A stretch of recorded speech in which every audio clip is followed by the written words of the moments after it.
In September 2001, the United States of America launched an invasion of Afghanistan to remove the Taliban from power and to capture al-Qaeda terrorists. The invasion was part of the U.S. government's response to the 9/11 terrorist attacks, which killed almost 3,000 people in New York City, Washington, D.C., and Pennsylvania. The U.S. military quickly gained control of Afghanistan, but the war was far from over. The Taliban had retreated to the mountains, and U.S. forces began hunting them down. During this time, the Northern Alliance, a coalition of anti-Taliban forces, controlled much of the north of the country. In November 2001, the Northern Alliance captured Kunduz, a city in northern Afghanistan, and thousands of Taliban fighters surrendered.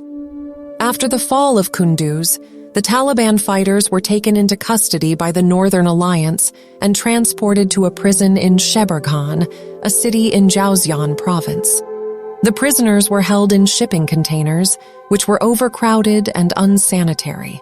They were denied access to food and water and subjected to extreme temperatures. Many of the prisoners were also severely beaten. The conditions in the prison were so poor that many of the prisoners died from suffocation, dehydration, or heat stroke. According to eyewitness accounts, some of the prisoners were shot or beaten to death.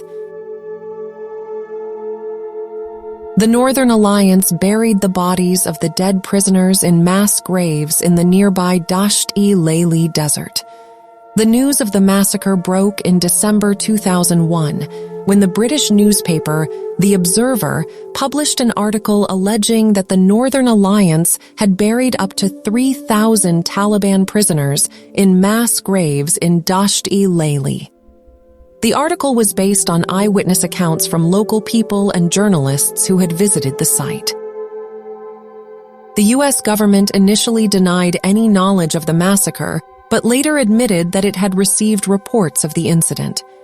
However, the U.S. government claimed that it could not confirm the reports and that it did not have the resources to investigate the incident at the time. In 2002, a team of forensic experts from Physicians for Human Rights, PHR, visited Dasht-e-Leili and examined the site. They found evidence of a mass grave, but were unable to determine the number of bodies buried there.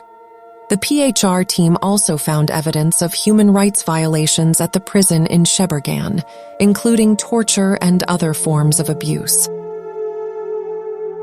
The Dasht-e-Leili massacre has been surrounded by controversies, which continue to this day. Some of the controversies include the number of victims. The exact number of victims is unknown, and estimates range from a few hundred to several thousand. The U.S. government has not released any official figures, and the Afghan government has not conducted a thorough investigation into the incident. The responsibility for the massacre. The Northern Alliance has been blamed for the massacre, but some sources suggest that U.S. forces may have played a role in the incident. The U.S. government has denied any involvement in the massacre, but some critics have pointed out that the U.S. military was present in the area at the time.